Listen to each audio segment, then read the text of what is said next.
Thank you, Elder Anderson, for that remarkable expression of priesthood power and of the power of the atonement. One Sunday morning this January, as I sat in sacrament meeting, over a dozen young men were sustained to be advanced in the Aaronic Priesthood. I felt the world changing beneath their feet.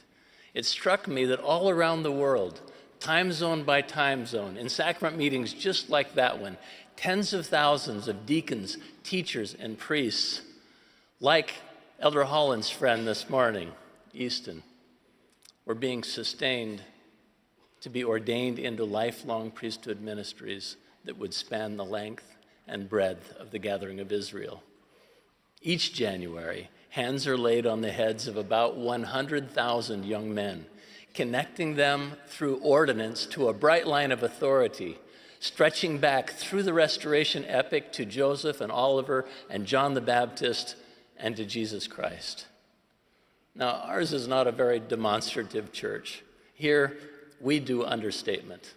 But still, seeing this rolling thunder of newly ordained priesthood holders spreading across the earth, I wondered, in a church of joy kind of a way, if it shouldn't be shouted from the rooftops. Today, I thought, there should be trumpets and crashing cymbals and blazing Roman candles. There should be parades. Knowing God's power for what it truly is, we were witness to the disruption of the very patterns of this world by godly authority spreading across the earth. These ordinations launch these young men into lifetimes of service, as they will find themselves in consequential times and places where their presence and prayers and powers of priesthood, the priesthood of God that they hold, will profoundly matter. This controlled chain reaction began with a ministering angel sent of God.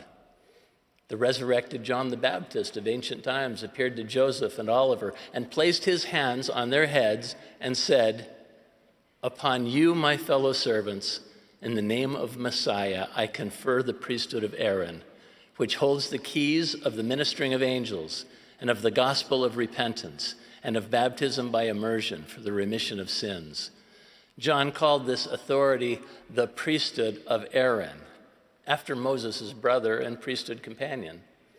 Anciently, the holders of this priesthood of Aaron were to teach and assist in the ordinances that focused discipleship on the future Messiah, the Lord Jesus Christ.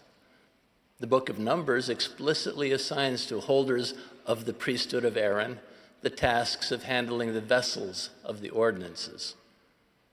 "And thou shalt appoint Aaron and his sons, and their charge shall be the table and the vessels of the sanctuary wherewith they minister." The Old Testament ordinance of animal sacrifice was fulfilled and replaced through the Savior's life and atonement. That ancient ordinance was replaced with the ordinance that we now call the sacrament of the Lord's Supper.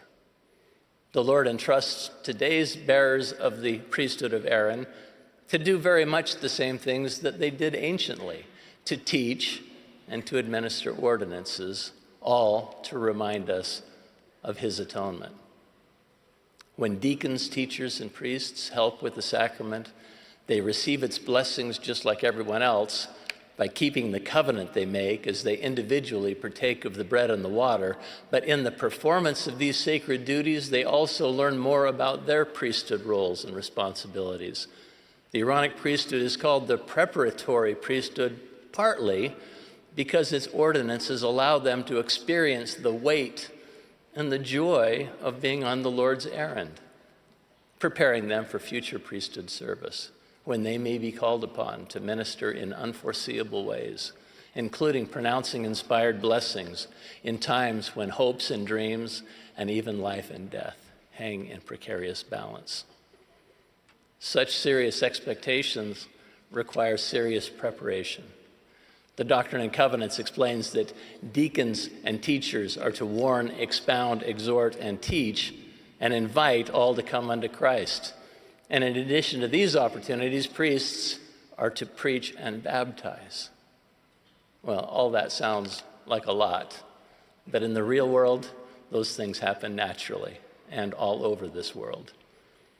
One bishop taught his new deacons quorum presidency these duties, and so the young president and presidency began to talk about what that might look like in their quorum and in their ward.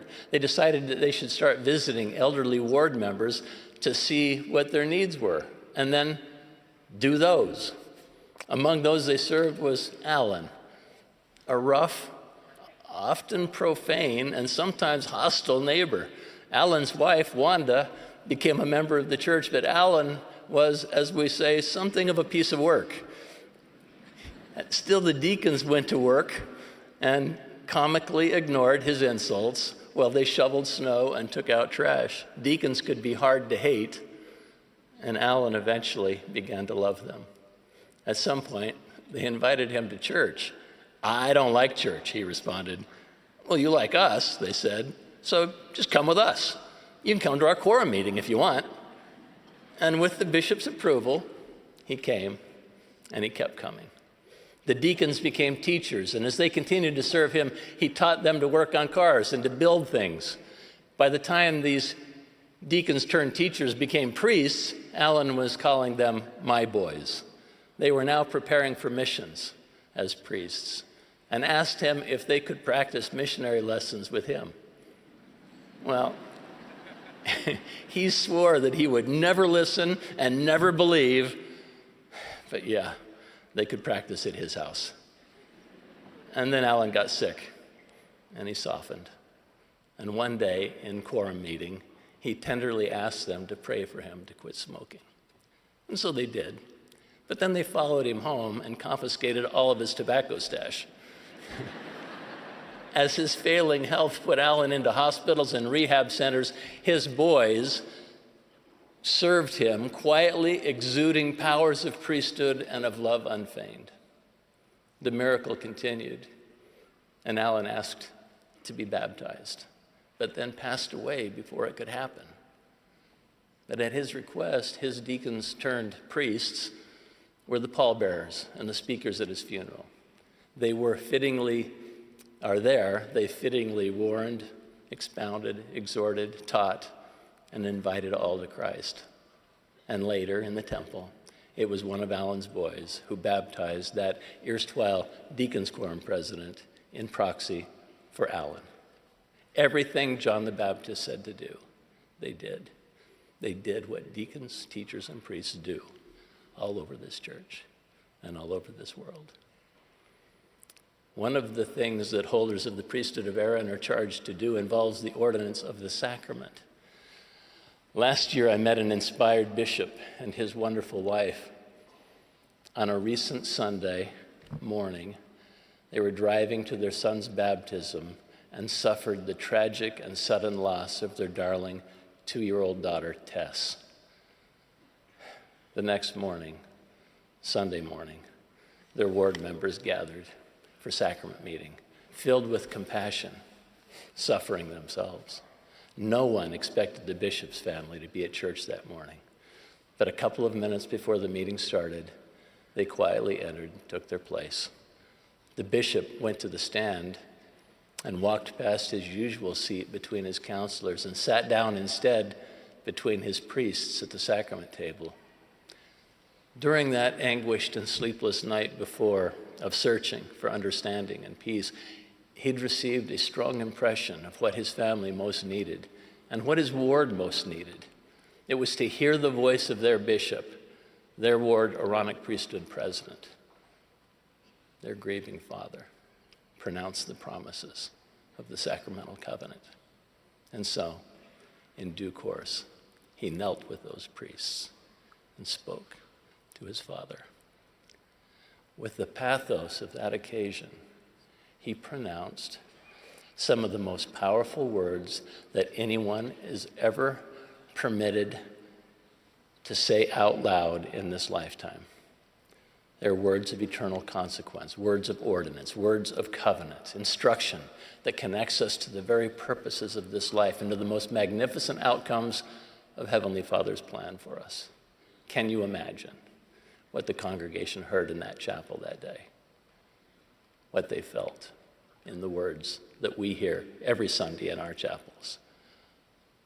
O God, the eternal Father, we ask thee in the name of thy Son, Jesus Christ, to bless and sanctify this bread to the souls of all those who partake of it, that they may eat in remembrance of the body of thy Son and witness unto thee, O God, the eternal Father, that they are willing to take upon them the name of thy Son and always remember him and keep his commandments, which he has given them, that they may always have his Spirit to be with them. And then, O God, the eternal Father, we ask thee in the name of thy Son, Jesus Christ, to bless and sanctify this water to the souls of all those who drink of it, that they may do it in remembrance of the blood of thy Son, which was shed for them, that they may witness unto thee, O God, the eternal Father, that they do always remember him, that they may have his Spirit to be with them. This good father and mother testify that that promise has been fulfilled. They do, in fact, to their everlasting comfort, have his Spirit to be with them. I am forever grateful that holders of the Aaronic Priesthood, with its powers, ordinances, and duties, do bless all of us through the keys of the very ministering of angels and of the gospel of repentance and of baptism by immersion for the remission of sins. In the name of Jesus Christ, amen.